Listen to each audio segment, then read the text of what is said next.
Hello students, कैसे हो आप सब। आई होप आप अच्छे होंगे।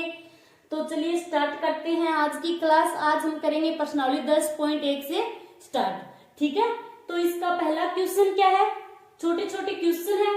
ठीक है, यदि आप लोगों ने इसका बेसिक अच्छे से याद कर लिया है तो आपको कोई प्रॉब्लम नहीं होगी ये क्वेश्चन करते हुए। ठीक है, तो इसका पहला क्वेश्चन है कि एक वर्त की कितनी स्पर्श रेखाएं हो सकती है। एक वर्त की, ठीक है, पूरे वर्त की बात हो रही है। एक वर्त की कितनी स्पर्श रेखाएं हो रही, कितनी स्पर्श रेखाएं हो सकती है। ठीक है, यदि क्वेश्चन होता कि एक वर्त के एक बिंदु पर कितनी स्पर्श रेखाएं खींची जा सकती है, तो एक बिंदु पर तो खाली एक ही स्पर्श रेखा खींच सकते हैं हम। ठीक है, बट हमारा क्वेश्चन क्या है कि एक वर्त की कितनी स्पर्श रेखाएं हो सकती है। ये एक वर्त है, इस पर हम कितनी स्पर्श रेखाएं खींच सकते हैं। ये स्पर्श रेखा खींच दी, ठीक है, ये स्पर्श रेखा खींच दी, ये खींच दी, ये खींच दी, यानी एक वर्त पर अनंत स्पर्श रेखाएं खींच सकते हैं हम। ठीक है, तो इसका उत्तर क्या होगा, अनंत। एक वर्त पर अनंत स्पर्श रेखाएं खींच सकते हैं। ठीक है, दूसरा क्वेश्चन क्या है कि रिक्त स्थानों की पूर्ति कीजिए। इसका पहला पार्ट है, किसी वर्त की स्पर्श रेखा उसे बिंदु पर प्रतिच्छेद करती है। किसी वर्त की स्पर्श रेखा, खाली एक स्पर्श रेखा की बात हो रही है। ठीक है, किसी वर्त की स्पर्श रेखा उससे बिंदु पर प्रतिच्छेद करती है। ये स्पर्श रेखा है, तो ये कितने बिंदु पर प्रतिच्छेद कर रही है। स्पर्श रेखा खाली एक ही बिंदु पर प्रतिच्छेद करती है, एक स्पर्श रेखा। ठीक है, किसी वर्त की स्पर्श रेखा, एक स्पर्श रेखा की बात हो रही है। ठीक है, तो किसी वर्त की स्पर्श रेखा उसे एक बिंदु पर प्रतिच्छेद करती है, एक ही बिंदु पर प्रतिच्छेद करती है। यदि स्पर्श रेखाएं होता तो फिर क्या होता कि अनंत बिंदुओं पर प्रतिच्छेद करती। ठीक है, दूसरा क्वेश्चन क्या है कि वर्त को दो बिंदुओं पर प्रतिच्छेद करने वाली रेखा को कहते हैं। ये वर्त है, ठीक है, वर्त को दो बिंदुओं पर प्रतिच्छेद करने वाली स्पर्श रेखा तो खाली स्पर्श करके गुजर रही है। ठीक है, तो वर्त को दो बिंदुओं पर प्रतिच्छेद करने वाली ये वर्त है, इसको दो बिंदुओं पर प्रतिच्छेद कर दिया। ठीक है, अब इस रेखा को क्या कहते हैं, वर्त को दो बिंदुओं पर प्रतिच्छेद करने वाली रेखा को क्या कहते हैं, छेदक रेखा। ये मैंने आपको बेसिक वाले वीडियो में बताया है, छेदक रेखा। ये हो गई छेदक रेखा।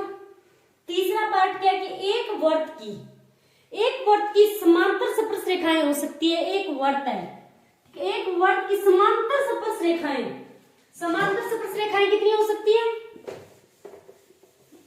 वर्त की समांतर स्पर्श रेखाएं दो ही हो सकती है। ये वर्त है, इसकी समांतर स्पर्श रेखाएं कितनी हो सकती है, दो। तीसरी नहीं हो सकती।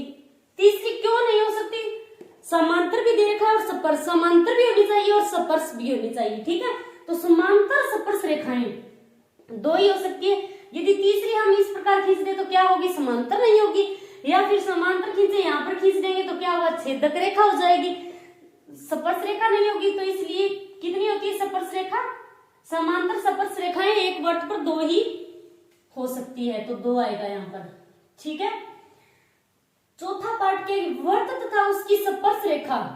वर्त, ये वर्त है, वर्त तथा उसकी स्पर्श रेखा के उभयनिष्ठ बिंदु को कहते हैं। उभयनिष्ठ जो दोनों के लिए कॉमन हो, ये उभयनिष्ठ बिंदु हो गया। यहाँ से वर्त भी स्पर्श कर रहा है और ये स्पर्श रेखा भी यहाँ से इस बिंदु को टच करती हुई जा रही है। ठीक है, तो ये बिंदु क्या हो गया, वर्त और स्पर्श रेखा दोनों के लिए उभयनिष्ठ हो गया। ठीक है, तो इस बिंदु को क्या कहते हैं, स्पर्श बिंदु। स्पर्श बिंदु। ओके, अब करते हैं इसका तीसरा क्वेश्चन। तीसरा क्वेश्चन क्या है, अच्छा क्वेश्चन है। ठीक है, ध्यान से समझना।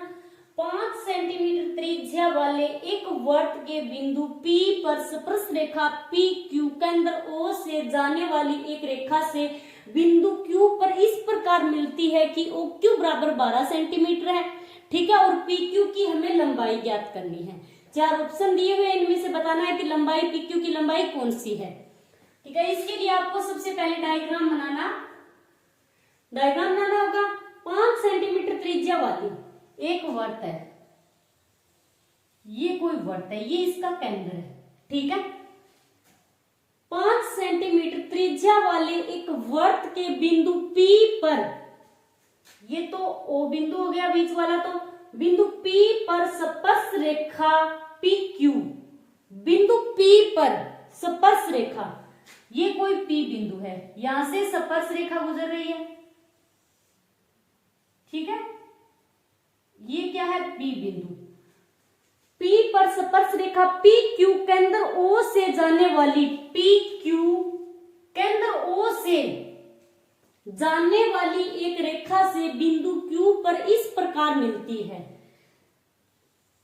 Q से इस प्रकार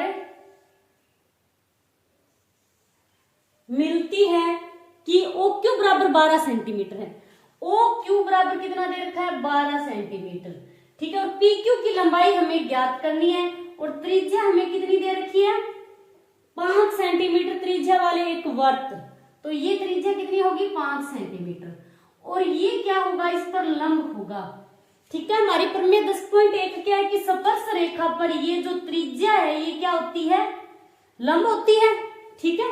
तो लिखेंगे कि त्रिभुज, कौन सा त्रिभुज है, समकोण त्रिभुज है, यहाँ पर त्रिभुज OPQ में, OPQ में, ठीक है, तो कोण P बराबर क्या है 90 डिग्री, कोण P क्या है 90 डिग्री होगा, ठीक है। अब हम क्या करेंगे, पाइथागोरस प्रमेय लगा लेंगे, ये समकोण त्रिभुज है तो पाइथागोरस प्रमेय लगा सकते हैं। फिर ये जो आधार है ये तो क्या हो गया 90 डिग्री के सामने वाली भुजा कर्ण हो गई, और ये क्या है ये कर्ण, और ये क्या हो गई लंब। अब आधार क्या होगी ये PQ, ये हमें ज्ञात करनी है, ठीक है। तो लिखेंगे कि पाइथागोरस प्रमेय से, पाइथागोरस प्रमेय से, तो पाइथागोरस प्रमेय क्या होती है, पाइथागोरस प्रमेय क्या होती है, कर्ण सुकेर बराबर आधार सुकेर प्लस में लंब सुकेर, यही होती है। अब कर्ण क्या है OQ, OQ है कर्ण, तो कर्ण की जगह लिख दो OQ की सुकेर बराबर आधार क्या है PQ,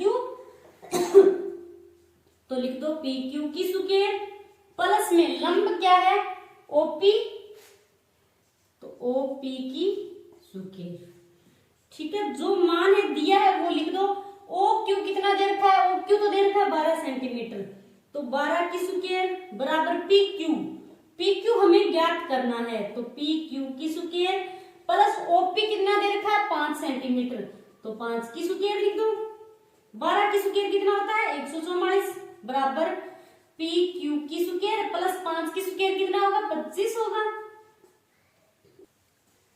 अब हमें यहां से PQ का मान निकालना है, ठीक है, PQ का मान निकालना 144 अपनी जगह है, ठीक है।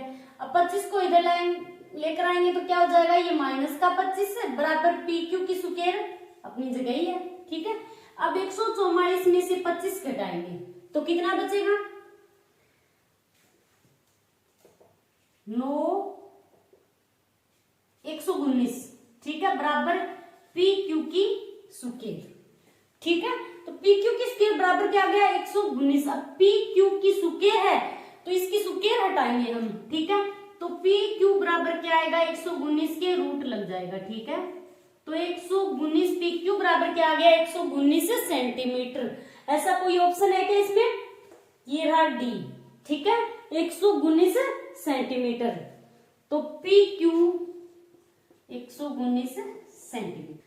चौथा क्वेश्चन क्या है, ज्यादा कोई अच्छा क्वेश्चन नहीं है, ठीक है, ऐसे ही दे रखा है, एक वर्त खींचिए, एक वर्त खींचिए और एक दी गई रेखा के समांतर एक वर्त खींच लेते हैं पहले, ठीक है, एक वर्त खींचिए और एक दी गई रेखा के समांतर दो ऐसी रेखाएं खींचिए कि उनमें से एक स्पर्श रेखा हो तथा दूसरी छेदक रेखा हो।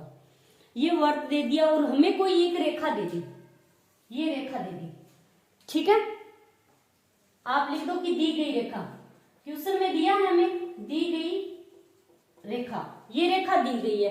अब हमें क्या करना है, इस रेखा के समांतर दो ऐसी रेखाएं खींचनी है, उनमें से एक स्पर्श रेखा हो तथा दूसरी छेदक रेखा हो, ठीक है। ध्यान क्या रखना है कि इसके समांतर होनी चाहिए, एक तो स्पर्श रेखा होनी चाहिए और एक छेदक रेखा हमें खींचनी है, ठीक है।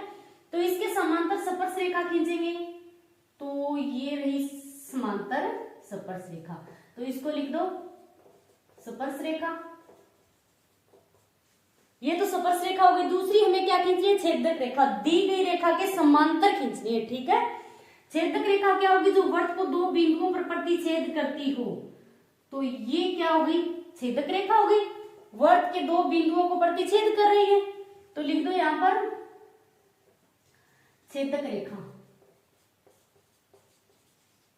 बस खाली हमें ये इतना सा रेखा ही खींचनी थी, ठीक है, ज्यादा कुछ नहीं है इस क्वेश्चन में, वैसे भी ये कोई इंपॉर्टेंट नहीं है, ठीक है। तो ये हो गई आज की हमारी क्लास खत्म, प्रश्नावली 10.1 हमारी कंप्लीट हो गई।